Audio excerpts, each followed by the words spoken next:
We will now be turning our attention to the life of an individual and an idea. The individual is Sir Fazle Hasan Abed, founder of 2008 Hilton Prize Laureate BRAC, who Nicholas Kristof of the New York Times called one of the unsung heroes of modern times, and the idea being that hope can overcome poverty. Sir Fazle passed away in 2019 at the age of 83, but before his death, he thankfully agreed to have Scott MacMillan, Director of Learning and Innovation at BRAC USA, and Abed's speechwriter, share the lessons both of his life and those learned from the creation and scaling of BRAC into an organization that has reached more than 100 million people in Asia and Africa. Abed's son, Shameran Abed, Executive Director of BRAC International, will be interviewed by the esteemed Zainab Salbi, who you all know is not only a current Hilton Humanitarian Prize juror, but also founder of 2006 Prize Laureate Women for Women International. In addition to being a TV host, author, and now co-founder of Daughters for Earth, a $100 million fund aimed to mobilize women to actively engage in climate change solutions by leading efforts for land preservation. Before their discussion, we're going to watch a short clip and then hear a reading from Hope Over Fate, The Science of Ending Global Poverty by the author Scott MacMillan. Take a look.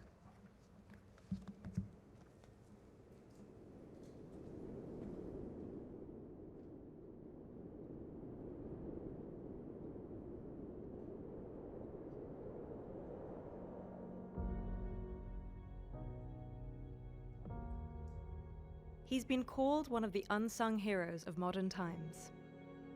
Fazle Hasan Abed was more than just a mild-mannered accountant. As a young man in the early 1970s, he had a corporate multinational job in finance. He could have stayed on that career path and led a very comfortable life. Instead, in 1972, confronted with war and natural disaster in his homeland, he quit his job and founded BRAC, originally the Bangladesh Rehabilitation Assistance Committee. People died because they were poor. And I thought that the kind of life I was leading at the time, working for Shell Oil, I thought that this life is not really something that I'd like to pursue. I'd like to pursue something else. In the decades to come, BRAC would become massive, reaching 100 million people in Asia and Africa. It is known as one of the world's most effective anti-poverty efforts. Abed avoided the limelight. He preferred to let his work speak for itself. Microfinance, community healthcare, education, humanitarian aid, and more. What links these diverse programs together is Abed's lifelong conviction that hope itself can help people overcome poverty. He saw that poverty was not just a lack of money or skills. People remained trapped in poverty, in part because they thought things could never change. They thought it was their fate to be poor. So Abed started by changing this mindset. He gathered people in small groups to talk about their problems so that together they could confront the injustices that held them back. They began to understand that a better world was possible, and that they themselves had the power to build it. This is the power of hope. Millions of people planning for the future, saving and investing, girls filling up classrooms, women starting their own businesses. BRAC is known for its entrepreneurial approach to tackling poverty. It is known for being efficient and effective, but it is far more than that. The legacy of Sir Fazle Hasan Abed is the triumph of hope over fate. Human life is for a short period on Earth, and I would like that short period that each of us have to be as happy and as productive and as meaningful as possible.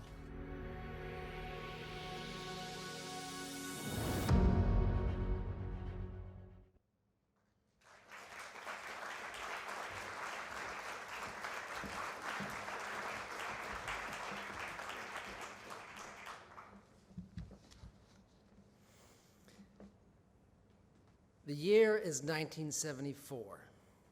The location, a remote part of northern Bangladesh, and a young accountant named Fazle Abed, with no prior experience in relief or aid, has spent the last couple of years working with the people here. The poverty is grinding, and he's already experienced many setbacks. But he's recently begun experimenting with a new way of teaching people basic skills like reading and writing. This new technique relies on dialogue and discussion, and it's based on the methods of a Brazilian educator named Paulo Freire. It starts by gathering people in an open space in the village in front of a poster, a single sheet of paper, based on one word, home, bari, B-A-R-I, in the Bangla language. So picture it here. The word is written, but because the people can't read or write, there's also a simple drawing of a house. Why is the home important? The teacher would ask, pointing to the image. The villagers point out that the word signifies more than just a dwelling. It includes children, spouses, livestock, the patch of land surrounding the hut. And as the discussion gets underway, the classes get quite animated. Some people's homes are bigger than others, one person might say. Or during stormy nights, it rains right through my thatched roof, and I can't afford to fix it, another might say. So, next day, another word, this time, tiger. Now, every Bengali knows what a tiger is and what it represents. Fierceness, wildness, the untamed state of nature. The teacher, now acting more like a facilitator, asks the villagers, "Can a tiger build a house?" Of course not, the people in the group say. A tiger can't build a house. If it rains, he just runs under a tree. "Can you build a house?" the teacher asks. Of course, the villagers reply, and they start to discuss it. If we have access to the tools and materials, we can all build homes for ourselves. And then the teacher says this: human beings are therefore different from the tiger because we can adapt nature to suit our needs, whereas the tiger can only adapt himself to nature. We do not wander from place to place in search of food, but we choose to plant seeds and till the soil so we can stay put. That is our choice.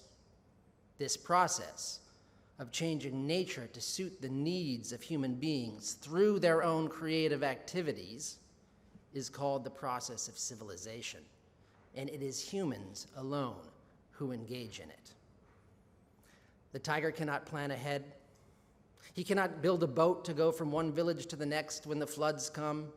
In the words of Paulo Freire, the tiger exists in an overwhelming present, with no history, no development, no concept of today or tomorrow. 100 tigers cooperating together still could not build a house. Men and women acting together can do many things. So can each of you discuss what creative activities you've done today? The teacher asks. One person might have planted seeds or harvested rice. Another might have finally repaired the thatch on his leaky roof. Perhaps someone worked on a flood wall to direct the flow of water so it would irrigate the fields properly. The point starts to become clear. They had already contributed to the building of a civilized life. Society was theirs to own and to shape, not something given to them. Acting collectively, they could do so much more. Poverty had been made by humans. It could be unmade by them too. This was the most basic lesson for human consciousness. The effect on the villagers was remarkable. They began to question their situation, imagine a better future, and think constructively about how to bring it about. The road ahead would be long, very long. It would not be enough just to be hopeful or to encourage critical thinking.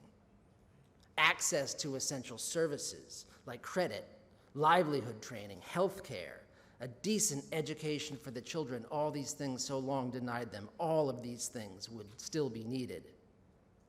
But none of this would mean a thing if the people did not first believe in the possibility of change. The first sparks of self-worth had begun to flicker, and once lit, those flames would be very hard to extinguish.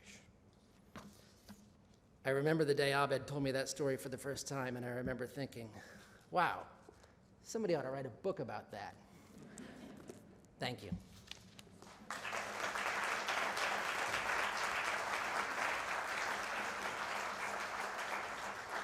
Well, good morning, everyone. My name is Zainab Salbi, and I am here. I have the privilege of being in conversation with Shameran Abed, who happens to be the son of Sir Fazle Hasan Abed, and as well as the executive director of BRAC International. But before I start the conversation, I can't recommend this book high enough. And no one paid me for that promotional section in here. But I gotta tell you, we are from the development sector. Our readings are either heavy development work or silly romantic novels, so we can just chill, or Netflix episodes or whatever. This combines it all, and I read it in one day. And because it combined the romance with the development work. And it combined, and for all of us who are dedicated in the sector, who work in the sector, will resonate with it in between our personal lives, our ideological lives, and our professional lives. And so it's a brilliant, truly brilliant read that I finished in one day, and it's a sign of a great book. So thank you, Scott, for that book. And I am so excited to be in conversation with you, Shameran, and I want to start with your father, who I had the privilege of knowing him, of serving with him on the Conrad Hilton Jury Award, or jury. And yet I honestly, reading this book, I was like, oh, I so wish I knew these things about him. From things we don't talk about, right? In our networking gatherings, we talk about our latest work. We, especially your father, everyone admired him. We never took the time to talk about the personal, the ideological, the things that impacted him in who he is who he was as a man. So let me start with, how was it being a child growing up in the household to a father who, by modern words, was a workaholic, or extremely passionate about his work? He didn't see the separation between his work and his life. It was all very integrated. The family and the job was always an integrated part of his life. Your parents lived above the apartments, in an apartment above BRAC office for the first decade or so of BRAC. So how was it growing up with a child of a father like that? And I'm asking on the person because all of us have families, and sometimes our families resent us for working a lot in the field or having issues, and we're always trying to consolidate these two aspects of our lives. Yeah, thank you very much. First of all, it's great to be here with all of you. And I also, before I start, wanted to add my congratulations to all colleagues at the NRC. It's hard to talk about that because, obviously growing up, you experience it in one way, and then when you look back and you think about it growing up, it's sometimes might be a little bit different. But actually, growing up, obviously, and I should say that there's only one father I ever grew up with, so it's the only one. I don't have a comparator, so I don't know what it would have been to grow up with any other father. But honestly speaking, and you knew him, Zainab, I mean, he was quite an unassuming person. Very. And growing up, we had a sense that he was doing very important work, but it was quite normal as our childhoods. And I think for us, one thing we had with our father was, even though he was a workaholic and he was out in the field a lot and he was traveling a lot as well, one of the things he was very good at was being in the present and in the moment when he had time for us. So whenever he was back home from work and we were there, he was there. On the weekends, he was there. When he wasn't traveling and he was at home, he had a lot of time for us. And that made a big difference, and it meant a lot to us that when we had our father, we had him fully. And that's something, honestly speaking, I struggle with now all the time, to be there when I'm at home.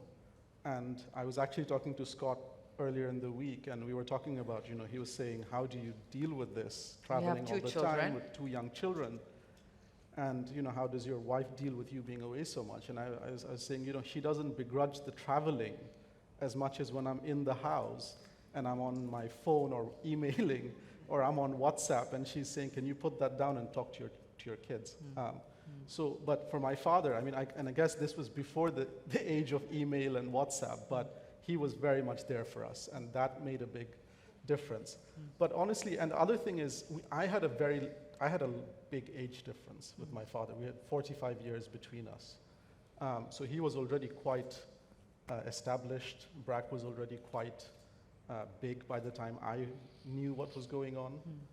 So I think for me, at least growing up, I had a sense that he was doing something very, very important. So even though I had to share him with the work, and as we discussed yesterday, BRAC was like the eldest sibling in our family. That was first priority for him always. But honestly, we felt proud of that. And I don't feel, even now thinking back, that there was ever a point where I felt that I was being shortchanged somehow. Yeah, beautiful, Right. beautiful. Now, you end up being the executive director of BRAC International. There are 2 BRACs, BRAC's Bangladesh and BRAC International. There's many aspects of BRAC which we will talk about that. But how did you come to decide that you're going to follow your father's footstep in the development sector? And again, your father gave up a privileged life. He was an accountant he was actually the head of Shell's accounting department in East Pakistan, and went from that to, as I said, an apartment above BRAC. And that was the condition of marrying your mother, that it's going to be a simple, humble life. So, children of that, we always reconcile with that. Like, either you become like let me go to the corporate world and make as much money as possible, or you chose to follow his footstep. Tell me the journey that made you decide that. Yeah, it's a very non-linear journey, actually. So when I was growing up, at different points I had different interests. At one point when I was a child, I really liked planes and aviation, so I thought I want to be a pilot. And then at different times, at different points in your life, I think children always also aspire to be like their parents. So there were times when I thought, I should grow up and do what my father does. But when I was in my teenage years and I'd left home to go to boarding school, I started becoming quite interested in politics. And I was even coming at it from the work that my father was doing. I thought, these civil society organizations, these NGOs, do tremendous work, but wouldn't it be great if the government got its act together? And in countries like ours, if we could do, if the government worked, then life would be so much better for so many more people, and the NGOs can only do so much. So I thought I might want to do that. And when I said to my father, I'm thinking of maybe going into politics at some point, he said to me, if you're really serious about that, get yourself a self-employed career, right? Because that's, politicians need to be able to go back and forth and have a career that you can go back to.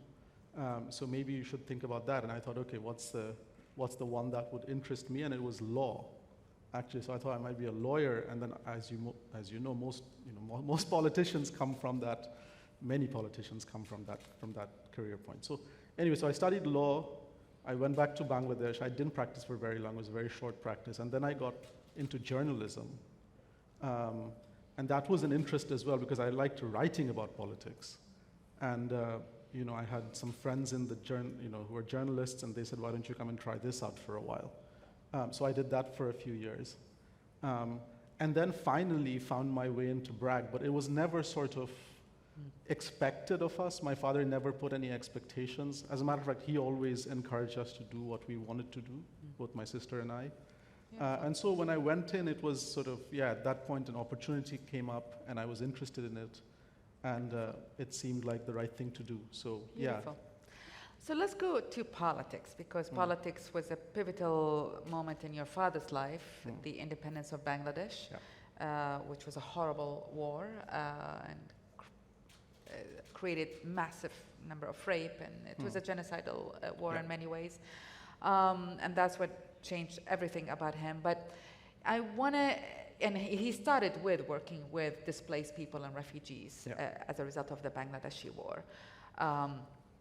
But his ideology on how do you deal with poverty was very particular. And it came from thinkers and thought makers from the developing world. It did not come from studying at Oxford or Harvard or any of the first world, if you may, or developed world thinkers. It came from Brazilian thought maker. Tell me more about that, because this for me is what I found so interesting reading the book, is that we really do not talk about the ideological impact that we have in doing our work. Your father has a very particular one. It wasn't only him personally, he actually asked BRAC staff, at least at the early stages of BRAC's years, to read and study and educate themselves about that theory on poverty. So can you tell us more about that? Yeah, thank you. You know, there's also a story that this book by the Brazilian educator philosopher, it's called The Pedagogy of the Oppressed. And there's a story, it's not real, it's a myth at BRAC that he made my mom read it on their wedding night. Because it was so important to him, that this idea that was in the book. But the idea, just to say that, you know, he had that corporate career before the war, and then the war happened. Right before the war, there was a cyclone, which was one of the biggest tropical cyclones ever recorded. Killed about 300,000 people in Bangladesh in 1970.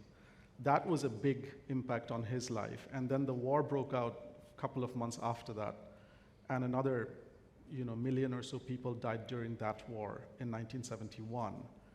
And my father then decided he's not going back to his corporate career after that, because that didn't seem, you know, worthwhile anymore to him, given what had just happened to the country. And so he started out on this development path, but it was really for him, and I think it's definitely in the book, you know, it was supposed to be for a couple of years.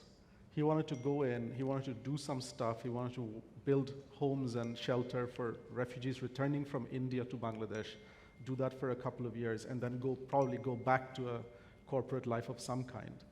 But as he started working on these issues of development, he realized that this is not a 2-year thing. You've got to work with people, and the issues and the challenges evolve over time. And one of the things that he really understood, along with his colleagues at BRAC, really understood early, was this idea, and this is the idea that came partly from Paulo Freire, but partly from the work they were doing and what they were learning working with very poor people, is the idea that if you wanted to make sustainable change, if you wanted to transform people's lives, you would have to move them from being passive recipients of aid to being active participants in their own development.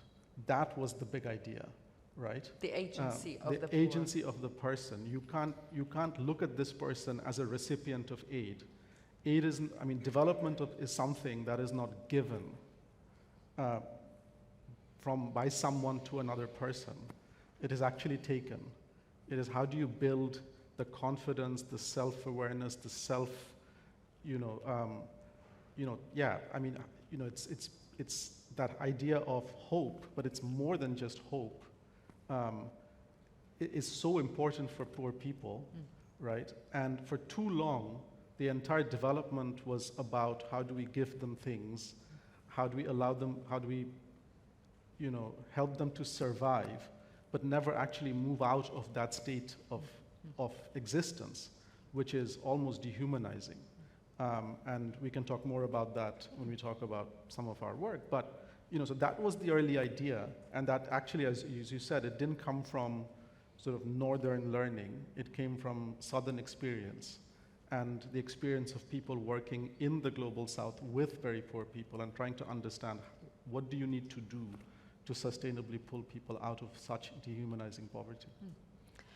And in so many ways, truly, I mean, the things that he has done at BRAC, he was ahead of his game, almost ahead of his time, because right now we are talking about intersectionality of different discipline and different sectors and how we have to address multi-level of issues. We are now talking about the need to invest in organizations that are in the global south, and that's the future. I mean, we're talking about a lot of the issues that he was ahead of his time and sort of, but did it with confidence.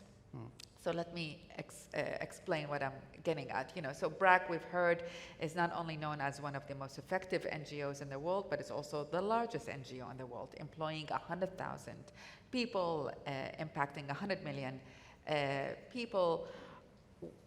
And there are so many issues that I want to take 3 moments in here.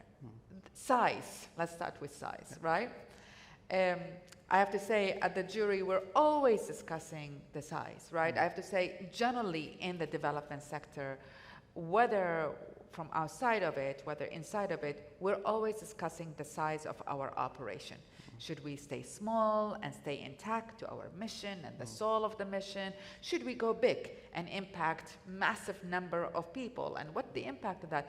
And this is not only our decisions, it's donors impacting that decision, funder, different boards impact that decision. Your father was very clear. Size matters and big matters. He was not ambivalent about that. And there are lots of stories over and over and over. He starts something and someone's like, okay, we just impacted 6,000 students. He's like, okay, now take it to 100,000 students. And constantly challenging the staff even, the colleagues about what are you talking about moving from 6,000 to 100? Can you talk more about that? Because it's always an uncomfortable issue for all of us in this sector. How do we manage the size matter? Yeah. And how did he keep, and BRAC team kept, the soul of the organization and its ideology that you just talked about as it grew larger?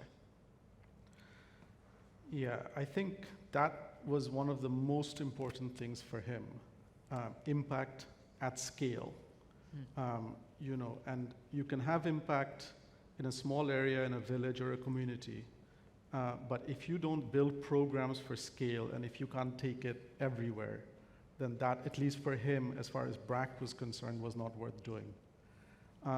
One of the most often repeated or often attributed quotes that's attributed to him is this one: small is beautiful, but big is necessary, right? And he always felt, and coming from Bangladesh, it's a small country geographically, but it's a very high population. I mean, right now we're 170 million people, which is half the size of the US, in a country that's the size of the state of New York, roughly. If you want to solve problems, and obviously in 1972 we were about half that size population-wise. We've doubled since our liberation. But the idea, his thing was, I can't solve problems for 5,000 people or one village or one community. I need to solve problems, whether it's infant mortality, maternal mortality, or literacy, whatever it is, women's access to credit, women's access to financial services. I need to be able to solve it for the entire country. And so he was completely unapologetic about his relentless pursuit for scale. And I'll tell you a personal story. So when he was quite unwell, and he was actually at the Hilton jury I was with meeting him. In June of 2019 in London. And he'd passed away by December 2019. So his illness was quite short and drastic because he was diagnosed with glioblastoma, which is a very aggressive form of brain cancer. And if you decide not to treat it, it's quite quick. But as the decline was starting, I mean, he would sort of gather us and talk to us about things because it was his last opportunities to get things through to us. And one of the last things that I really remember very vividly, him telling us, those of us who are sort of in BRAC's leadership and management, he said, my entire life, everybody was always trying to slow me down and tell me that I needed to think smaller, right? He said my board was trying to do that to me, my colleagues were trying to do that to me, the donors were trying to do that to me, right? And I was always so clear that I just wanted to grow. And I always thought, if I can't grow and reach more people, then there are people out there who are not going to get these services. And I can't be sitting there, being discouraged by my board and my colleagues and my donors. I need to push them harder than they're willing to go. So yeah, that was to him, and that was one of the last things he said is, guys, don't let people talk you out of doing big, bold things, right? Have the courage to go faster and harder than the people around you are willing to go, and just push them. Because there's so much need out there. Yesterday we talked about 100 million people in displaced refugees. There's 600 to 700 million people in extreme poverty. We can't be small. As I have to say, that particularly spoke to my heart, so thank you so much for sharing that particular story, and I will always take it with me. Small is beautiful, but big is necessary. Beautiful. Beautiful. And he was also daring in the same way. Because we have to put the context in here. BRAC was started in the 70s, basically, and it grew in the 80s and the 90s. Bangladesh is seen as was seen for the longest time as the basket case of the world, right? So here from that country rises this audacious, daring, inspiring man that changes the world and changes our sector, basically. And the changes not only in the size, but also in saying, I am going to work in different sector. I'm going to work in, started with poverty. Scott talked to us about housing, but then went to schooling, alternative schooling, and then retail. My first visit to Bangladesh, actually the best store in Bangladesh is Arang, department stores, which has the best quality of everything, actually, handicrafts and everything you can get out of Bangladesh, Again, while we are many donors and many boards are telling us you have to focus on one sector. If you work on only microcredit, you work only on microcredit. He's like education, housing, microcredit, retail. I remember him telling me one time, like, the future is going to be a shortage of nurses.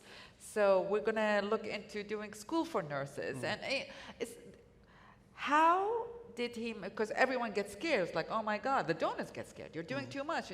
How did he manage that, or how did BRAC manage that? And what are the lessons you can embark upon us about going into, or philosophies, what have you learned from that experience of addressing the intersectionalities in person's life? Yeah, again, I think it came from his understanding of poverty and why people were in those situations. And again, for him, it was very clear that poverty was complex and it was not single-dimensional. It was multidimensional, and you had to address and tackle all of these different dimensions of poverty. So he never believed in a magic bullet, right? We talk a lot about, this will end poverty or that will end poverty, and sometimes we need these sound bites and things we need to simplify. So, in this country and in the West, there is this concept of an elevator pitch, right? At BRAC, we really struggle to do our elevator pitch because it is not a simple idea. Poverty is a complex idea, and it requires complex solutions. The programs have to be simple, scalable, but the idea and the thinking has to take into account the multifarious sort of aspects of poverty. So for him, it was really it was not ideological, it was problem solving. You're solving a problem. You've got to look at, lack of education. You've got to look at lack of healthcare. You've got to look at the gender angle, very important for BRAC's work. You've got to look at sort of access to opportunities and services, access to finance and credit, women starting businesses, what do they need? I mean, if you just even look at it from one particular problem. So I'll give you a quick example. In the 1980s, when when BRAC was scaling its microfinance work, a lot of women in rural areas would take their loans and they'd buy cows, right? And then he started thinking about, okay, now all of these women in these rural areas of Bangladesh have bought cows, and they're going to need to sell their milk. Where do they sell the milk? How do they keep the cow healthy? So how do I train paravets to go and immunize and vaccinate the cows? So BRAC trained thousands of paravets.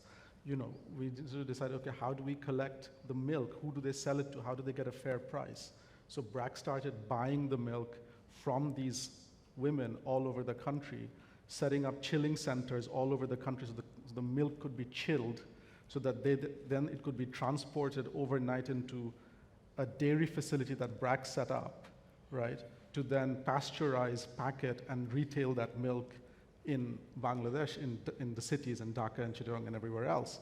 So the problem was getting a fair price for these women who were buying cows and had to sell milk, ultimately ended in BRAC setting up an entire dairy enterprise, right? So it was all about taking each step of that problem and trying to find a solution and doing it sustainably so that you can then scale it and have millions of people buying cows and producing milk and being able to sell that. Brilliant.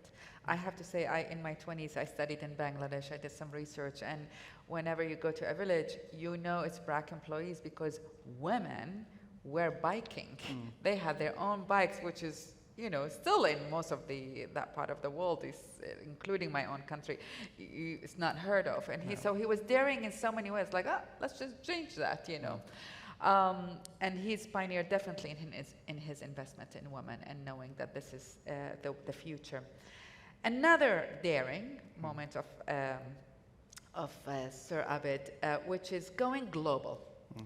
I believe BRAC is the only organization that came from the developing world or the global south into expanding globally into Africa and other parts of Asia. I remember he was the first organization that went to Kosovo right after the war, and in different war zones and different conflicts that I also worked in.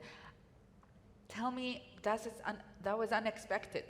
The ones who expanded were coming from the global north. Were you privy to some of the discussions and some of the challenges and some of the learnings? And one of the things that I learned in here is that he was saying that we actually have a more access to understanding, cultural understanding of dealing with poverty coming from our own poverty. Can you expand more about that and the learnings of that experience? Yeah, so the first country BRAC went into outside Bangladesh was Afghanistan. And this was in 2002, right after the fall of the previous Taliban government. And for him, actually, he was looking at Afghanistan in 2002, and it reminded him a lot about Bangladesh in 1972, because all of these Afghan refugees were pouring back in. And he said, this looks like what Bangladesh was when all of the Bangladeshi refugees were coming back from India, to find a country that doesn't have the wherewithal to take them all in and support that. So he said, we're going into Afghanistan, and as you can imagine, there was a huge amount of backlash, again from everybody, colleagues, board, donors. There was a huge backlash within Bangladesh, the country, within civil society, because there was this idea that, does he think he's done in Bangladesh? I mean, has he solved, have we solved all our problems that he's gonna now go and do something in Afghanistan? Because, he talks about this story this conversation he had much later on. In certain parts of the world, especially in the developed parts of the world, going global seems the natural thing to do, right? Once you're successful here in the US, you would take it everywhere else. Or you're successful in Europe, you'd go global. Organizations that come from countries like ours don't think like that. It's not in our psyche. We don't think about going beyond Bangladesh and going into Afghanistan and then Sri Lanka, Pakistan, and then into East Africa and West Africa and growing. And so that was very, very different. I mean, it was actually, as you said, it was again him saying, we have learned things by working with people in Bangladesh, and he had this sense that some of these learnings were universal. Right, you could take these learnings and you could apply them in other settings. I mean, you obviously have to understand those contexts and contextualize. But the whole approach that BRAC had by then, 30 years at that point about 30 years old. The whole approach that BRAC had developed about working with the community, using the resources and the agency of the community to develop programs that are sustainable, scalable, impactful, and then being able to grow that across countries. I mean, he had a real, he had a real conviction that he could do it in other countries as well. And it's so he another went. way of diplomacy as well, South-to-South diplomacy. Yep. We are running out of time, so I'm going to quickly ask you my 3 last questions. So we'll just rapidly go through them. They're collaborating with different sectors, with corporations, with multinationals, with governments, is a challenge NGOs always face. Do we collaborate? Do we not collaborate? Do we take corporate money? Do we not take? He collaborated with every sectors in his leadership, under his leadership, and really accomplish a lot. Can you tell us a little bit, because I want to really spend some more time in the other questions, can you tell us a little bit about his attitude about that collaboration and the criticism and how he handled that? Yeah, again, I mean, he was an extremely practical person, and he really believed that, and he wasn't that ideological. He never took that sort of ideological position that, we are NGOs and hence we must be against the corporate world. I mean, he came from the corporate world, right? He was trained by the corporate world. So he was very willing to collaborate with corporates, with multilaterals, with everyone. The other thing quickly on this one is also the way that he looked at government. I mean, he got a lot of flack, for example, for working in countries which had dictatorships and this and that. And he said, look, my job is not to decide who governs. That's for the people of that country. My job is to provide services to poor people. So I'm not going to worry about who's in power. I'm going to go out and serve people. And I think that has been that's informed our work in the last 1 year, for example, in Afghanistan, because we've had this internal debate. Now that the Taliban are back, should BRAC stay there, or should we pull out because we obviously don't, see eye to eye with the values and the ethos of the Taliban. But again, we thought, what would he do? And we came to the conclusion he would have said, you go and you make sure that girls in Afghanistan are being educated. And you don't worry about whether it's Taliban or Hamid Karzai or Ashraf Ghani who's in power. You can't pick your governments, right?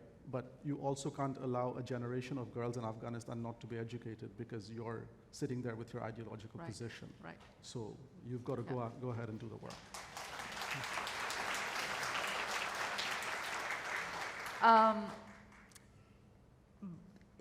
BRAC is celebrating its 50th anniversary. The world has changed in that 50 years. Just last month, the United Nations General Assembly were embarking on a discussion of shift even towards the attitude of poverty, from poverty alleviation to global equity and justice.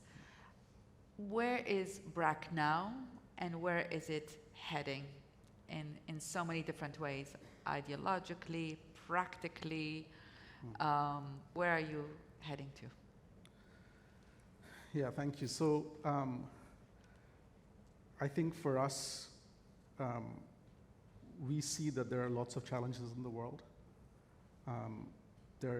And we feel as we have over the last 50 years that we come from the developing world. We've learned a lot of lessons working with very poor people in the developing world.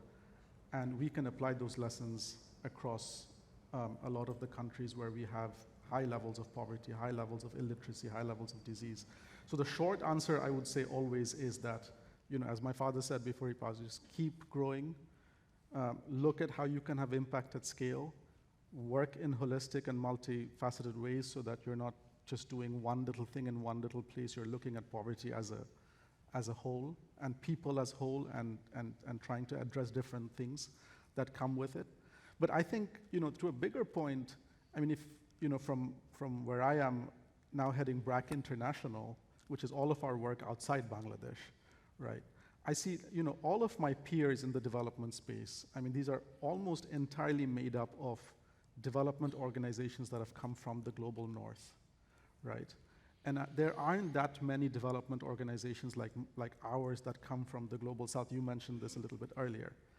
And it's a very different way of working. So usually, most development organizations coming from the global north will come in with the money because they have offices in the global north that can raise large amounts of funding from the bilaterals and the multilaterals and the foundations in the global north.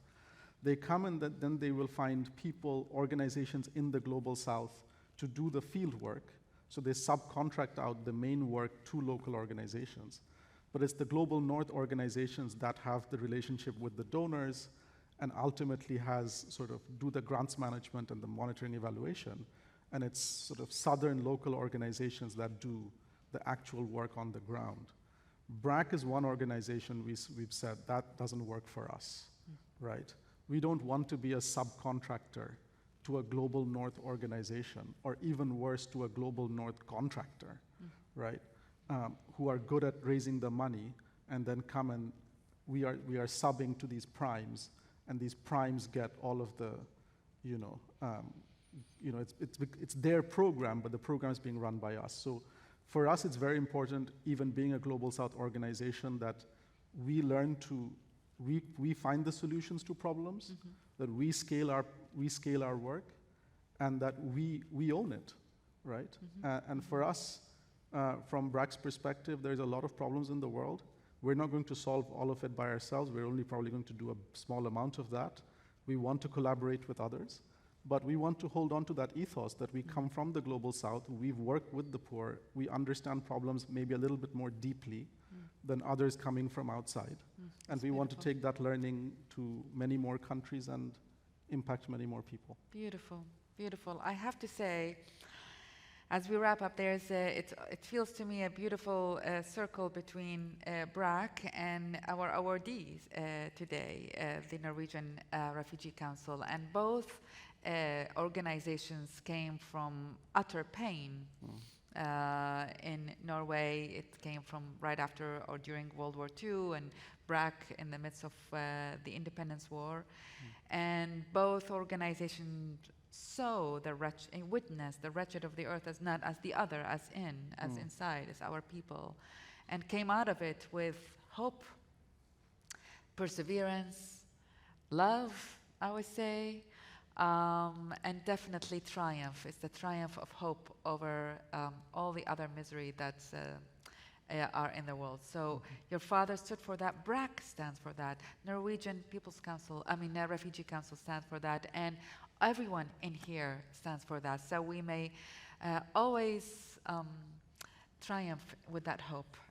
Hope over faith. Thank you so much. Thank you so much. I really appreciate this conversation. Thank you everyone for listening to us.